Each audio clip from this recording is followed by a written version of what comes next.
morning, good afternoon, good evening, good whatever time of day it is. Thank you for tuning in to Conversations with Dr. Don.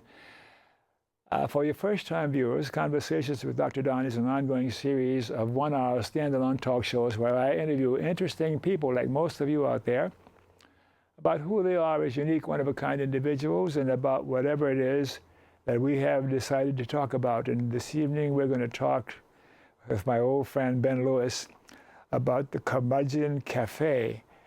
And I'm interested to hear more what that really means. I have an idea, but you don't want to hear me say it out loud. Ben, good to see you again. Good to see you. Been a long time. How long has it been since I saw you, since we worked together? I left TVC in 2000. I started 2005, left 2011, before they moved to the new facility. Yeah. So it's probably right around then.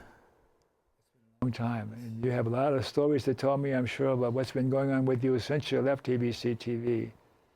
I have been through a lot. Been through one job at a call center, which was an entertaining, enlightening experience. Mm-hmm. I've gotten divorced in that time, and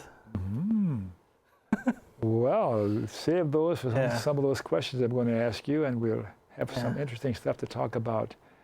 You've always been interesting, even though you were working for the studio and I was just a producer there.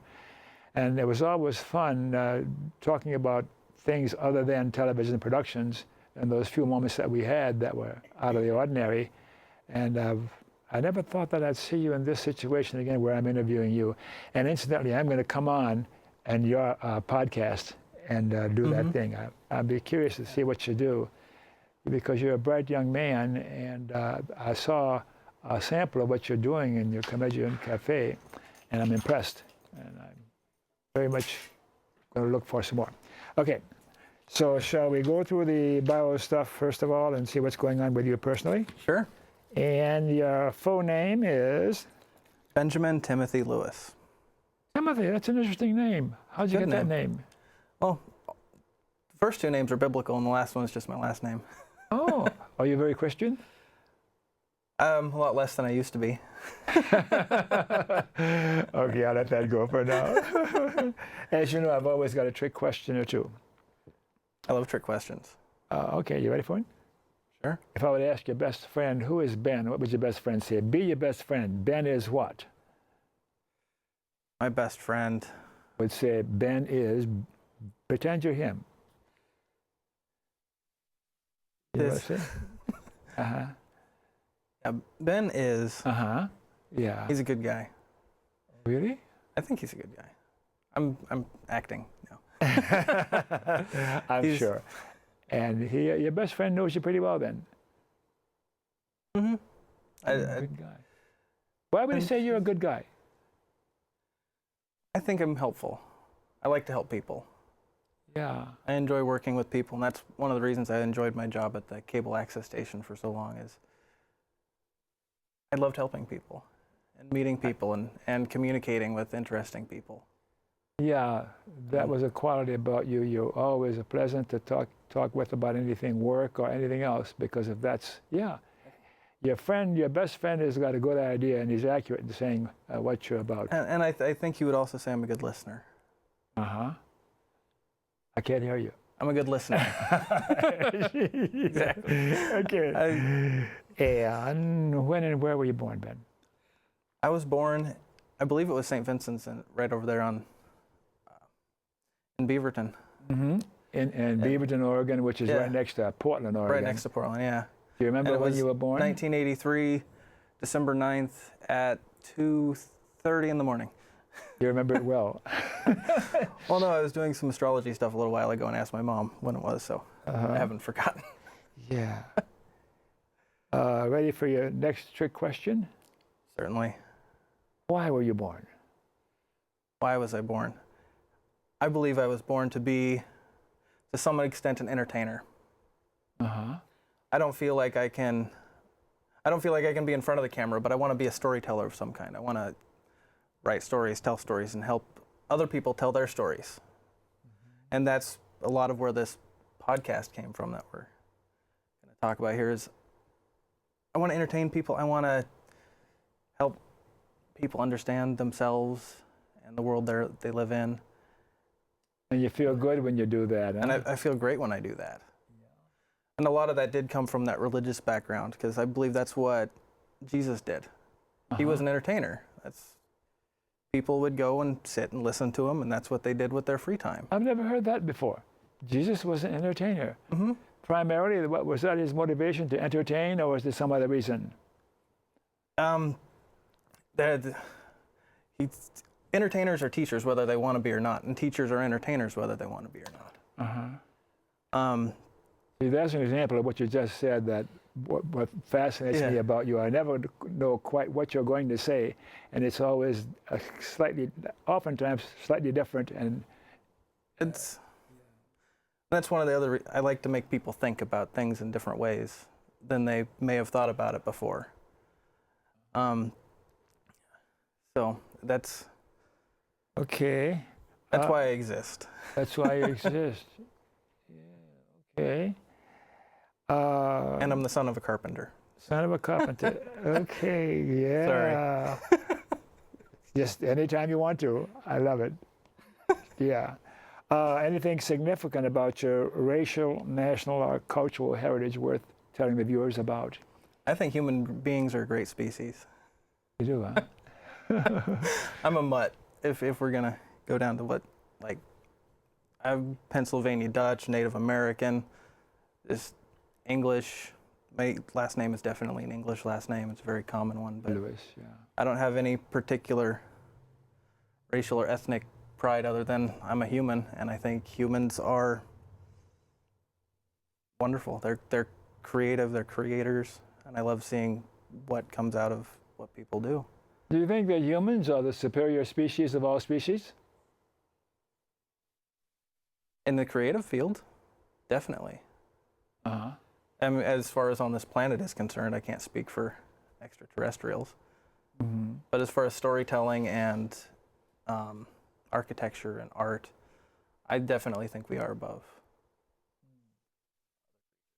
So all of the species on this planet are subordinate to humans? I can be provocative, as you know. And it gets you going. Yeah,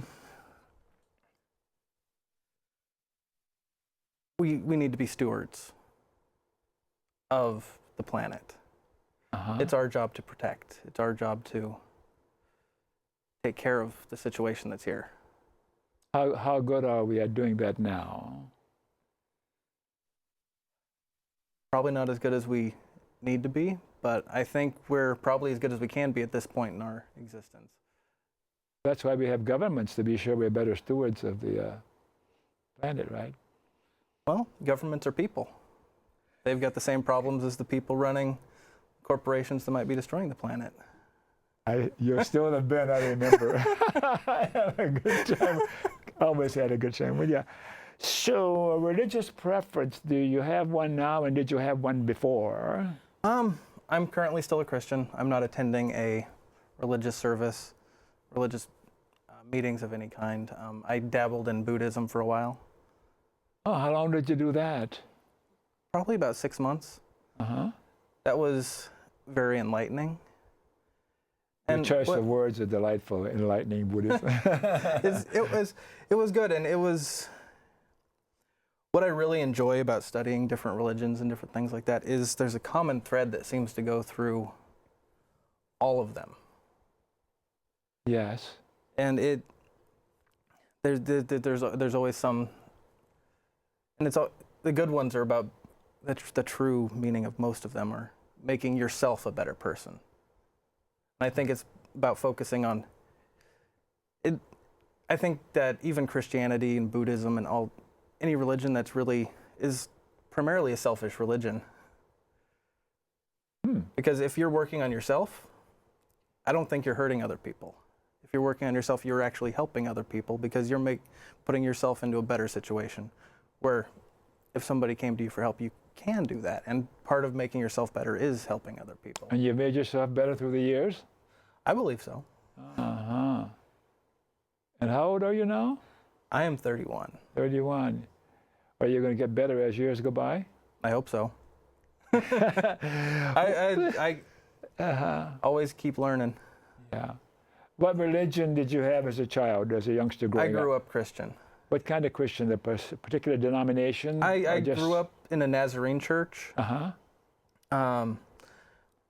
In middle school, my pastor became very Pentecostal, and I followed him to a new church, and he started because they essentially kicked him out of the Nazarene church because they didn't like where he was going, and he was doing a lot of the, laying on of hands, and people falling over and that kind of stuff, and speaking in tongues. That was my next question. Can you speak in tongues? I can. It's not something I do at will. It's something that just comes on me. But it's good. It serves the purpose of meditation, like or chanting.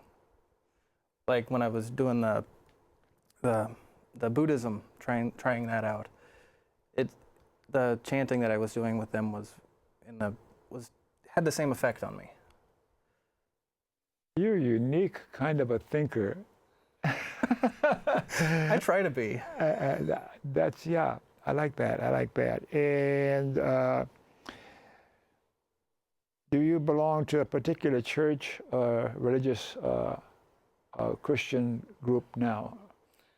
No. You're just Christian? Just Christian. Most of my beliefs come from reading authors like C.S. Lewis and actually J.R.R. Tolkien. He didn't write much on religion. He was a very Catholic person, and he thought it wasn't for the layman to write about that. But when you dig into his books and the stories he wrote, like the Silmarillion and the Lord of the Rings, there's a lot of really good stuff in those about like predestination and free will and philosophies around that kind of How did you get to think the way that you do? You're a unique kind of a thinker. Where did that come from? The weird thing is that I think I got it from taking a speed reading audio course that I bought. My parents bought it for me in middle school. I was doing poorly in school. I was in 6th grade and I was reading at about a 3rd grade level. Really? And they didn't know what to do, and I said, I want to try and learn to speed read. And they bought this thing for me, and I went from a 3rd grade to a 6th grade in the span of a week. Oh my gosh. Yeah.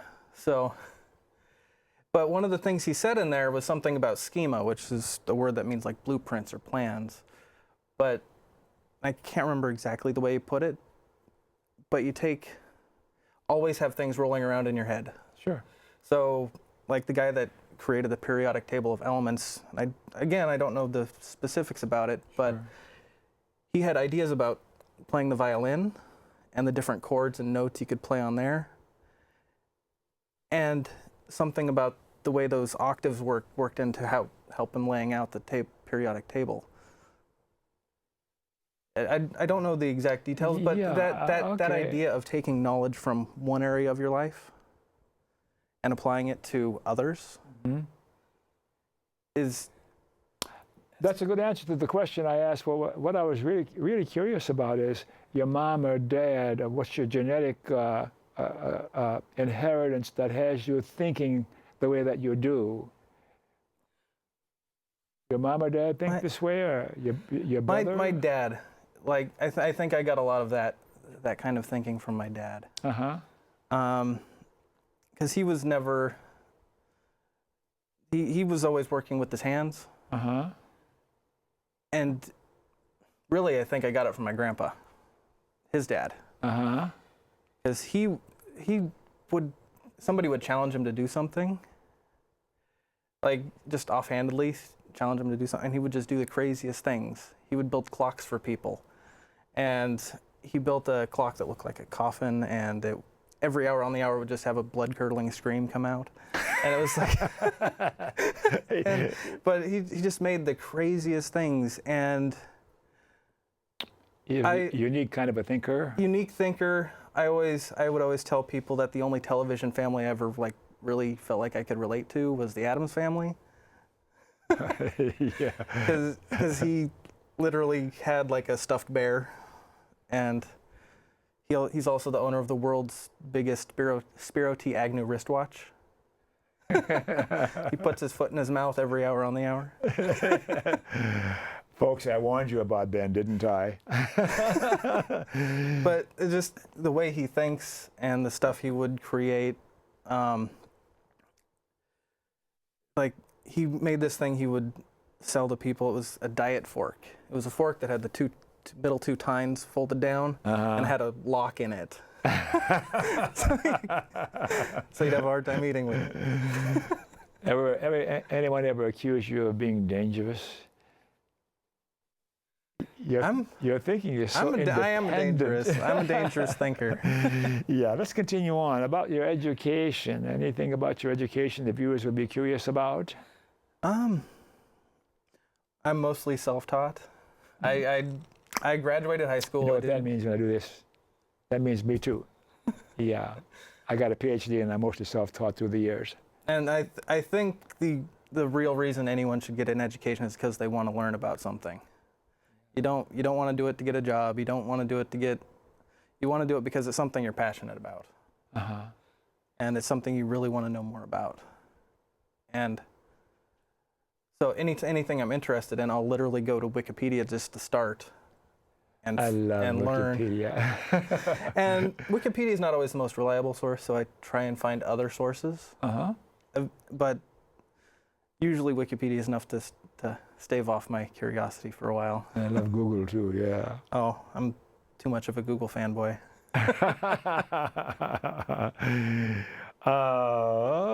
Education, and during your work life, what did you do most of your work life? When did you start working? When you were 18, 19 or something? Actually, it was a lot later than that. I got out of high school and I kind of goofed off for about 6 months. Did you go to college? Sorry. No, I did not. Okay, please. I have not gone to college, like I said, mostly self-taught. I did take a couple of classes through PCC, but it was photography classes and that kind of stuff, because that's what I enjoy. But my career really started when I was, well, like I said, after high school, 6 months just goofing off, doing pretty much nothing. And then the church that I was going to with my pastor moved into the Arts and Communications Magnet Academy gymnasium. And at that time, that's where TVC-TV was located. Yeah. And so for the next, till I was 21 anyway, that's what I did, is I was producing like 5 shows a week. No, that was the most I'd ever done during that time. I was averaging about 3. I was doing my church. I was putting my church services on the air. And I was doing a history show with my dad. And the other one was off and on but it was, my pastor at the time was really into like creation science kind of stuff. And so he does a conference every year, and so I'd put those on the air at the time. And so I did that for a long time, and I was there all the time, and I got to know Victor, the access manager there, really well. We became friends. At the studio. We've been together at this studio for years, yeah. And we started shooting the high school football games together with their mobile truck. And one day he asked me if I wanted a job. And I did a little bit of roofing on and off before that, but I don't really count that as my career. But that was really the beginning of what I would count as my career, and work, doing that. And work is, I was a production assistant, or technical specialist as they call it here at PCM. But Portland Community Media here in Portland. Are you a geek? A nerd. Interesting. Or all those words are pretty much interchangeable. Okay, I was just going to ask you, what's the difference between a geek and a nerd? Generally, if you prefer one or the other, you think one of them gets stuff done and the other one just studies a lot. Yeah, you've always impressed me with again, I keep saying it, your mind and how you think, and I'm very careful about paying compliments that they're not phony, you know. Thank you. You betcha. And what are you doing right now other than your podcast adventures, which we will get into the second half of the show? I've been, lately, it's not a lot of stuff I'm not able to talk about at the moment. Sure. But my father had an injury last year, and I'd quit the job I was doing. I was at the call center to help him, and I was kind of his brain for a while. His memory recall wasn't great through his recovery, and so I was helping him out. How's he doing today? He's doing great. He actually recovered really fast. He still needed a little bit of help here and there, but he's been recovering real fast. And we'll probably talk more about that when we get into because that has a lot to do with my show. And then lately I've been going through a job search process because now that he's doing a lot better, I need to start supporting myself a little bit more. So I needed to find a position to support my video production habits. So you're living with him? No, I'm living with my girlfriend currently. Your girlfriend? She's pressuring me to pay rent. My dad's been helping me up till now, but I haven't been helping him as much lately, so it's not as necessary. So. Brothers and sisters, do you have any of those? I have 3 brothers. 3 brothers. There's one that I... Yeah, you're familiar with Isaac. Yeah. You're very familiar with Isaac. How is he doing? Depressed. He's... Actually, I think he's doing really good for what he's doing, because he's doing web design for a financial planning firm. So he does a lot of the graphic design and page layout. Is he a geek or a nerd? He's the one that gets stuff done. I always liked him too. You were a pair. Yeah, his twin is working with him. He got his twin brother a job doing the same thing. He's the one that's really good at code. Okay. And behind the scenes stuff. And my little brother has just gotten into 3D printing, which is absolutely amazing stuff. That family's kind of strange. Yeah, like I said, the Addams family. And you had a wife. I did have a wife. How long did that last?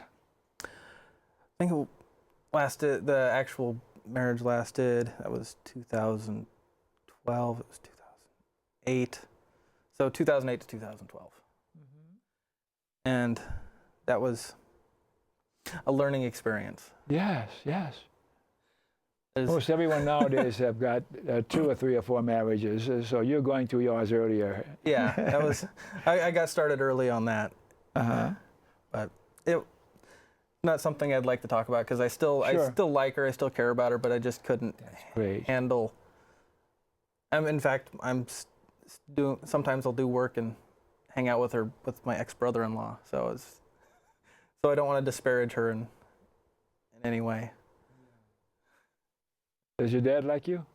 I think my dad loves me. How about mom? Definitely. She probably wishes I would talk to her more, but I think I talk to her more than my other brothers do. And you said that you're a libertarian, have those tendencies. Your political persuasion generally across the board, are you on the left or the right or the center, or are you falling off the edge? Take a left at the bedroom, right at the wallet, and you're headed towards freedom. Yeah, libertarian, for sure. Yeah. Any memberships in political, social, or civic organizations? You hold any memberships worth telling the viewers about? I'm looking into. I haven't done that in the past. I'm an introvert, and that's kind of limited me to. I'm naturally an introvert. I can be an extrovert, but I think that's limited me, and I think I need to break out of that a little bit and start joining more organizations. You gonna join Scientology? No, I watched that documentary on HBO. Isn't that a great That was good. documentary?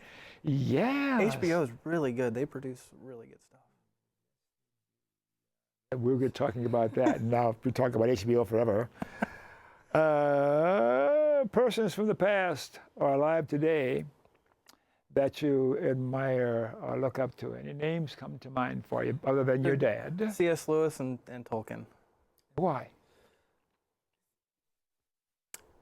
C.S. Lewis, his the way he talks, the way he thinks, the way he's also one of my inspirations for why I think the way I do. It's because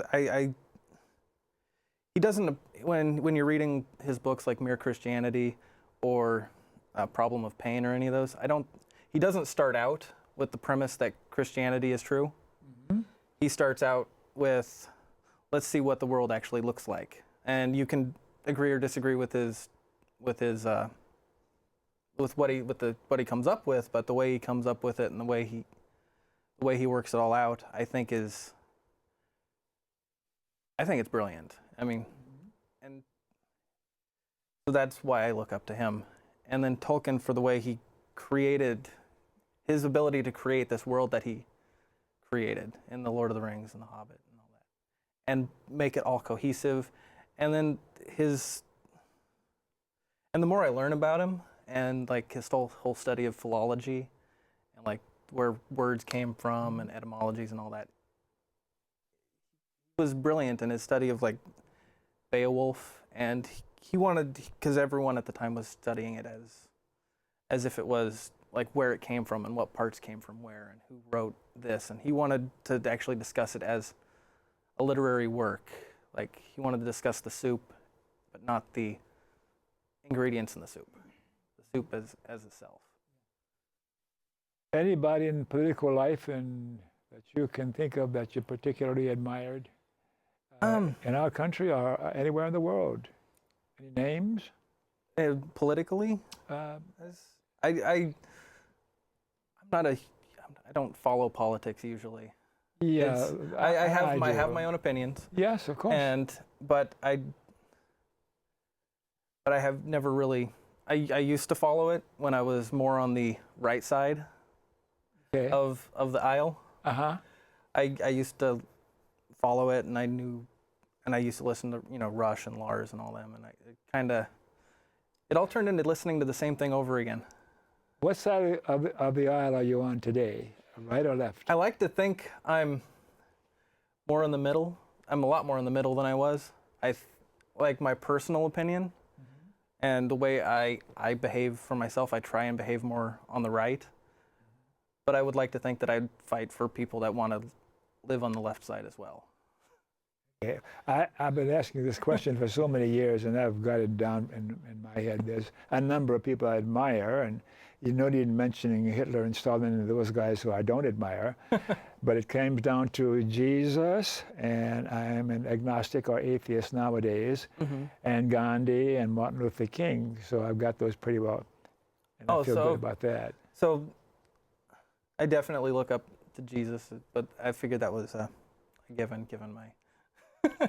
My viewers are a whole variety of characters out there anyhow. But there's one person I'm listening to a lot lately, and he'll be the first to admit he doesn't know anything, and actually the podcast that he does, that's the first thing he says is, if we say something about something that's supposed to be fact, it's pretty much guaranteed to be wrong, but Penn Jillette, the magician. Okay. I don't know who that is, but... He's a libertarian as well, and he's outspoken about it. He's also an atheist, and he likes to argue a lot, and I like listening to arguing, even if they're arguing against my position. It's more fun that way. It makes you rethink your position. Yeah. So I think we better take a break before the director yells at us. Mr. Reed, can we take a break and catch our breath?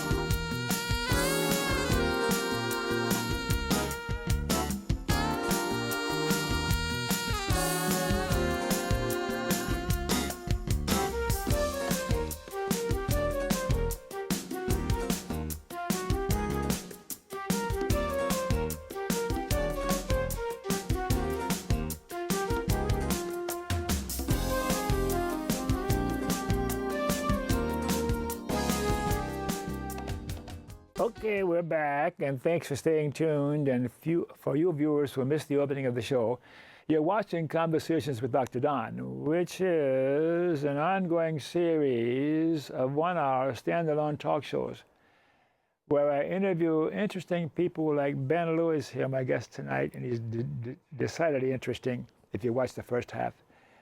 And we're going to talk some more in the second half about the Curmudgeon Cafe and what that's about and what he's doing with it and anything else that may come up. And with Ben, it could be most anything, anytime. Could go anywhere. Okay, I can tell my blood sugar's falling apart now because I didn't eat before I came on the show. So why don't you start talking about the Curmudgeon Cafe? What is it? Say a few words about it.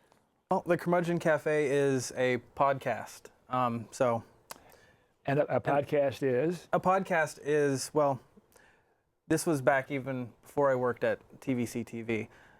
I discovered this thing where you could set up a program to just download the shows automatically to your iPhone or your computer.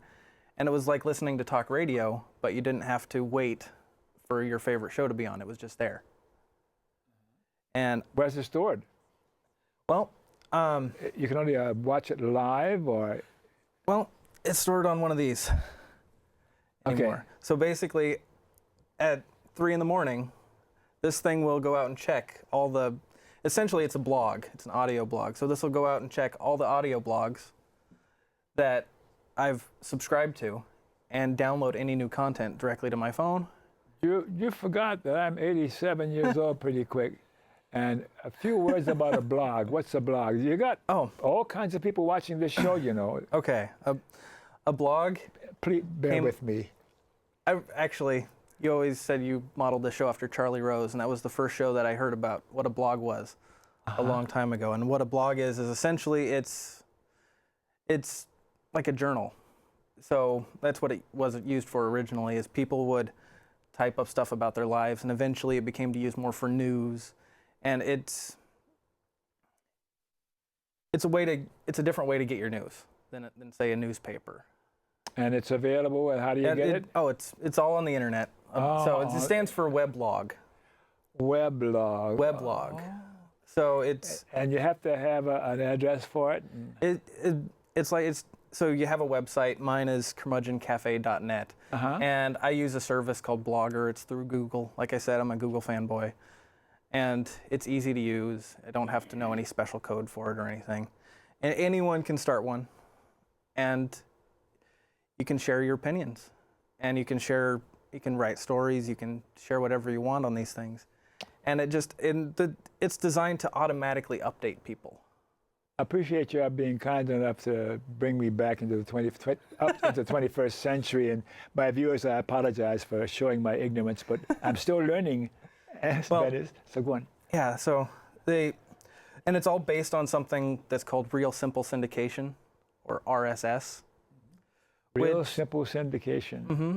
So what that allows is, like, say I'm writing a blog, and this other website wants to use my content, and I'm willing to let them use it.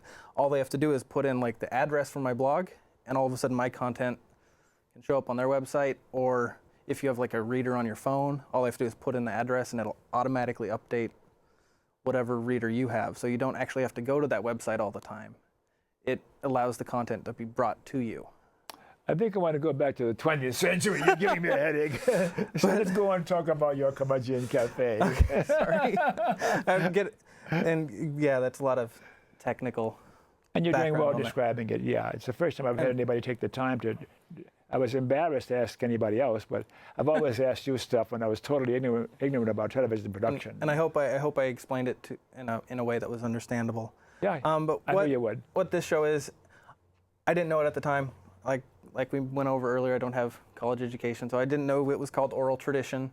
I didn't know it's called oral history. But I've always loved listening to people talk and tell stories about their lives. And in particular, I like hearing like specific stories about specific events, and so that's what I try and focus on. I haven't always gotten that kind of information out of my guests, but that's what I want to preserve. Last year, my dad had a terrible accident. He fell from a 12 feet from a ladder, broke his head in like 3 places. Oh my gosh. Shattered his arm. And when I was originally told about this, it was mentioned that my brother went in and he didn't recognize them. And so I was going from Wilsonville, where I worked, and I was trying to take a bus up to OHSU, and that took forever. And I'm like, my dad's forgetting everything? My dad's forgetting and I'm like, I don't have any of the stories I love him telling about when he was a kid, or working with his dad, or when he was in Germany during the Cold War, about, you know, talking to the spies across the street that sold the French fries, and it's like, I need to record this. I don't want this to be lost. So I sat down with him at a Sherry's, and I just put a microphone on him, and I didn't know what I was going to do. That's the restaurant Sherry's. Yeah, the restaurant Sherry's. Watch yes. your commercials here. Yeah, sorry. No, that's okay. That's all right. And I didn't know what I was going to do with it. I just wanted to have this recording. And prior to this, my dad had a couple projects in the work, and one of them he'd called the Curmudgeon Cafe. That was his name that he came up with.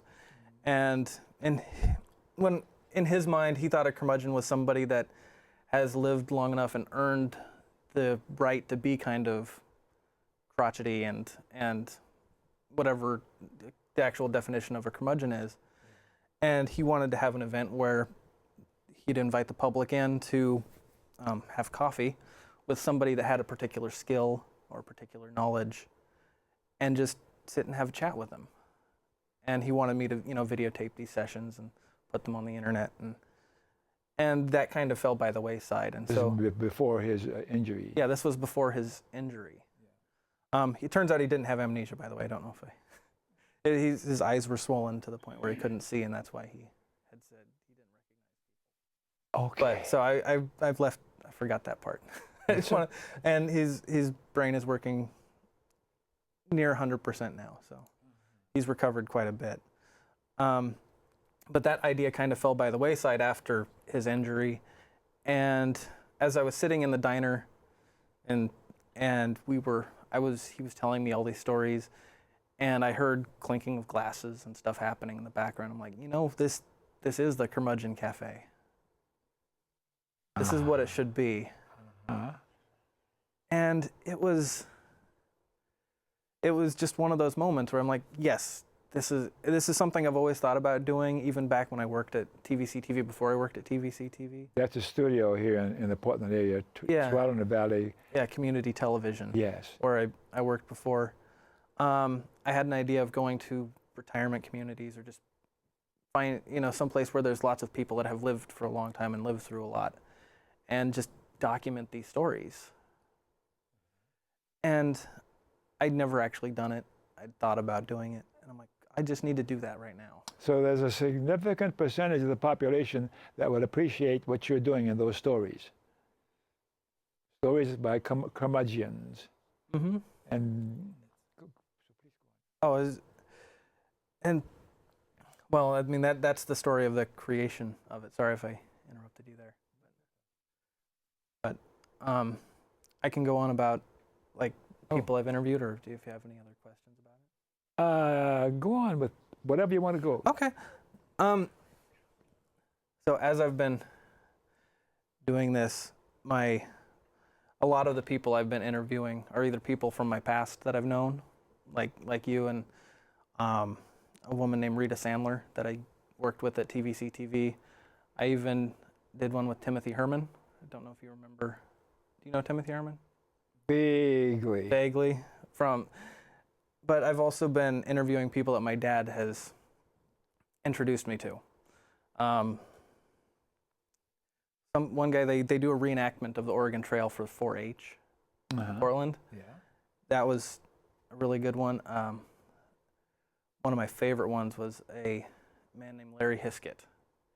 He is a one-man band, and he travels all over the country, and he's traveled the world doing his one-man band show at fairs and stuff. And his story about, he discovered that he loved doing this for children in Japan. he called himself the gaijin at the cherry blossom garden or something, but he was sing for the adults, but then on Sundays they'd bring the whole family, and he'd look at the kids, and the kids, he looks different, and so they'd get nervous and run off, and he was trying to find a way to engage with these kids, so he went to the music store and bought triangles and drums and different rhythm instruments and just laid them out on the ground. And the kids were just naturally attracted to him and his music, and they would start playing along with him. That kind of story that I really want to share with people. How long was the podcast with him? 30 minutes, an hour, or what? Because it's a podcast, it's not rigid time structures, but that one was about an hour. I cut it down to about an hour. I cut out some stuff that was more vague. So it's on location, and you have a camera, and I've got a setup that it fits in 2 bags. It's primarily an audio podcast, so I've mostly focused on finding really good audio equipment for using. So I've got a mixer/recorder that's about this big that I absolutely love. and I have I bought this camera for doing photography, just personal photography, but it's a DSLR that shoots video as well. So because because not everyone's familiar with a podcast, what a podcast is, but you're familiar with YouTube. Yes. So I wanted to make the show available for people that didn't know what a podcast was. And YouTube is the #2 search engine on the planet. And my show is on YouTube. I saw that. I actually just subscribed the other day, or actually it was yesterday. But I wanted to make sure my content was available for more than just people that were tech savvy enough to know what a podcast was. So I decided to include the video element. The first 2 didn't have a video element. So then if people wanted to hear your interview, all they could do was hear them. They didn't see anything. Right. That's what the podcast format is. Because that's, like I said, it was like a talk radio kind of format. So okay. And I've designed the show to be something, because the way I like that content is I'll go for a walk, or when I'm driving, or vacuuming or mowing or dishes or something. It's something that I can have on in the background and listen to and get it's. So are most of your shows now audio and video? Only the first 2 were just audio, and I've done 8 of them so far. But now they're video and audio. The ones I post that are video are. It's not the most entertaining thing to watch. Because it's literally just a talking head that doesn't move, other than he might have some gestures here or there.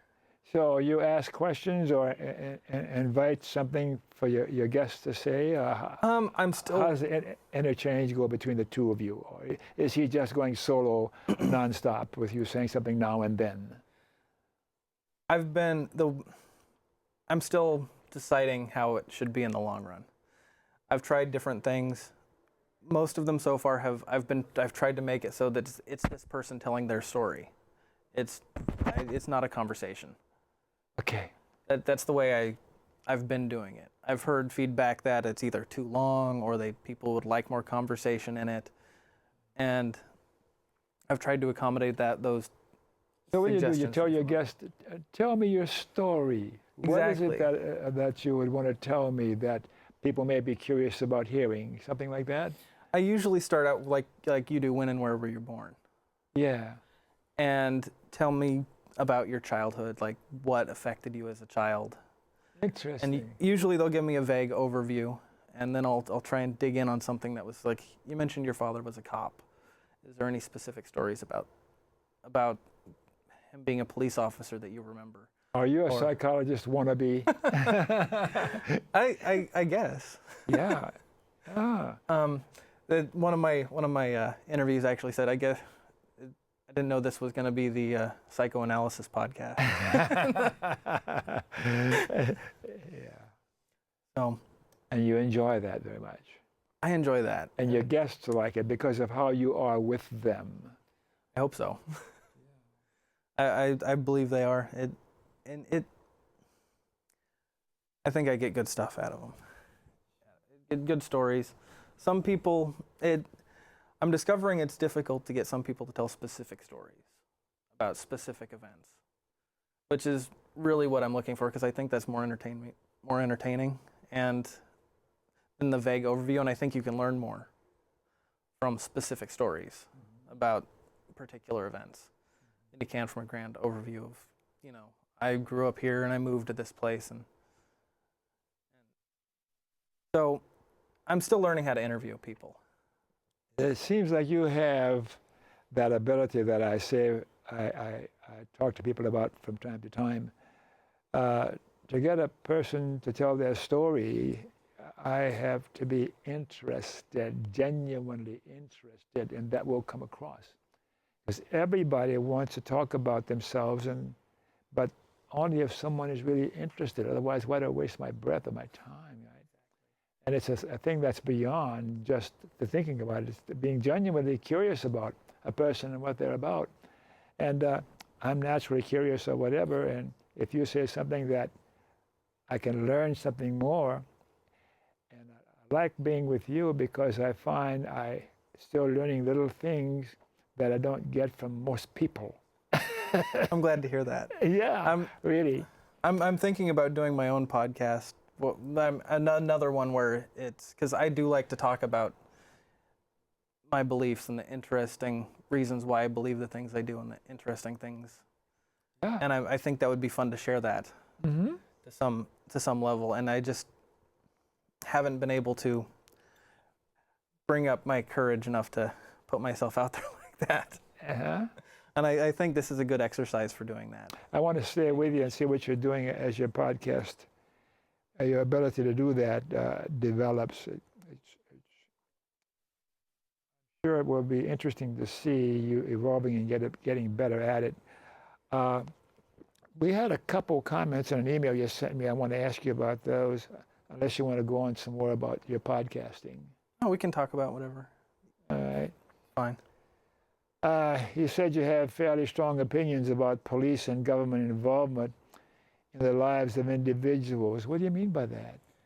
Well, what I mean by that is there was a situation several years ago where we had some neighbors that were using the police to harass us. I was playing with toy guns in the backyard. They didn't like that. They thought I was being a bad influence on their kids, even though I was in our backyard. And so every time they'd see me out there, the police would show up. Every single time. With toy guns? Yes. Oh boy.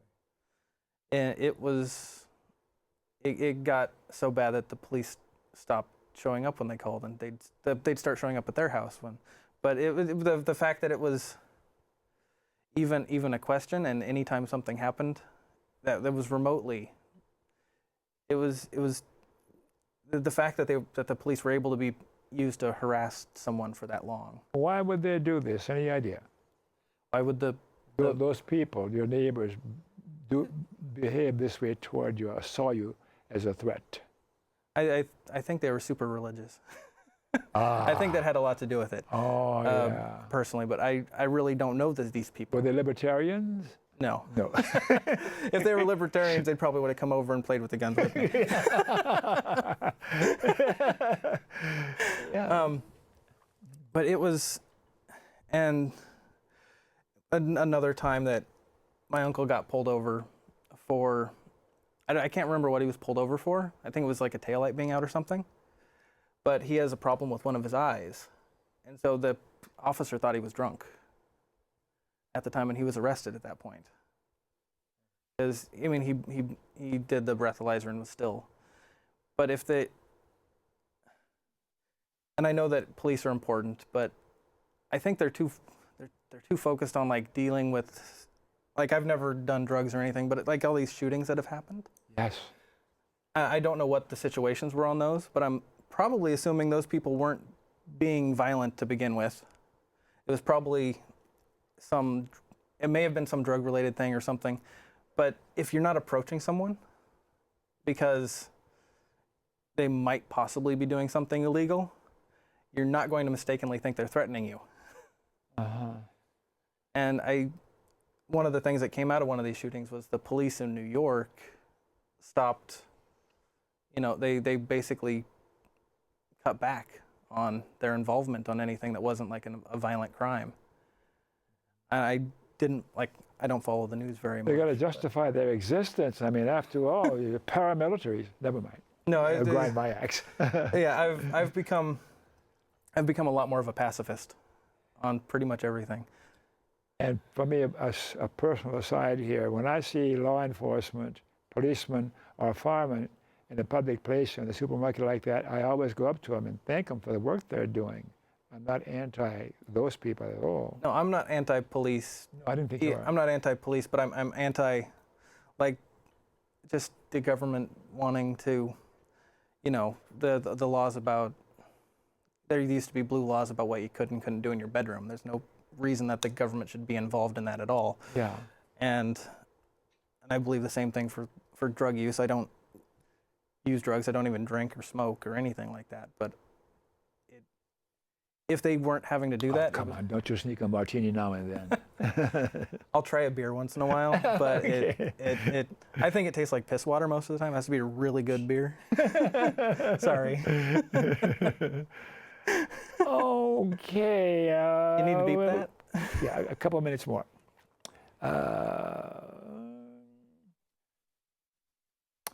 Deregulation of marriage by the government. You're a proponent of the deregulation of marriage. What do you mean by that? Well, my basic principle on it is the government, there needs to be the separation of church and state. Yeah. The church needs to leave the state alone, and I believe it goes the other way. The state needs to leave the church alone. And my personal conviction is that marriage is a primarily religious institution. And the government really shouldn't have any business in that. And I know there's social arguments about like seeing your relatives in the hospital, your husband in the hospital or partner, and like children and all that kind of custody stuff. But I think that can all be handled interpersonally as well, through contracts and that kind of stuff. So there's a basic Constitution and the amendments and those kinds of things.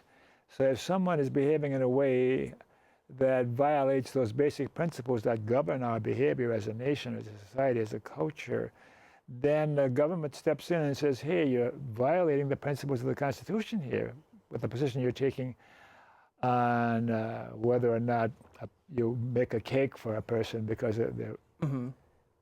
So how about religious freedom? Shouldn't the baker or the flower person have the right to say, I don't want to do this for you because of my religious beliefs? I don't think it has anything to do with religion. I think it has to do with my right not to sell my product. If I own something, I have the right not to sell it. And if you do that, then you violate some principle of the Constitution? Sometimes there are conflicts. Well, and my usual point on there is the government's not always right. A lot of the arguments will say, so the minimum wage needs to stay at what it's at because that's what the government says. I'm wondering to what extent, and we're going to have to stop here, to what extent you are anti-government. I'm not anti-government. I lean really close towards anarchy, an anarchist, really close. But I do believe we need to have a military, we need to have law enforcement, and I think it's important to have, especially someone to, like disputes. The court system, I think, is important to have. I think we're running out of time. We better stop before they yell at us. And it's been an absolute delight. And we'll be talking some more beyond the show. But anyhow, well, you look at a camera there and tell the viewers what you think would be interesting or useful for them to hear from you right now regarding anything, the show or podcasting, anything comes to mind. Take about 30 seconds. If you're thinking about doing something, do it. And if you don't know what you want to do, and you don't, like if you have a dream or you have multiple dreams and you don't know what you want to do something anyway. It's easier to get a train to switch tracks than it is to get it going. So if you just start doing something and you find something that you really want to do, it's easier to change lanes than it is to get moving. That was something someone said in one of my podcasts, and that just stuck with me so much. That it's just important to start. I like that. I like that.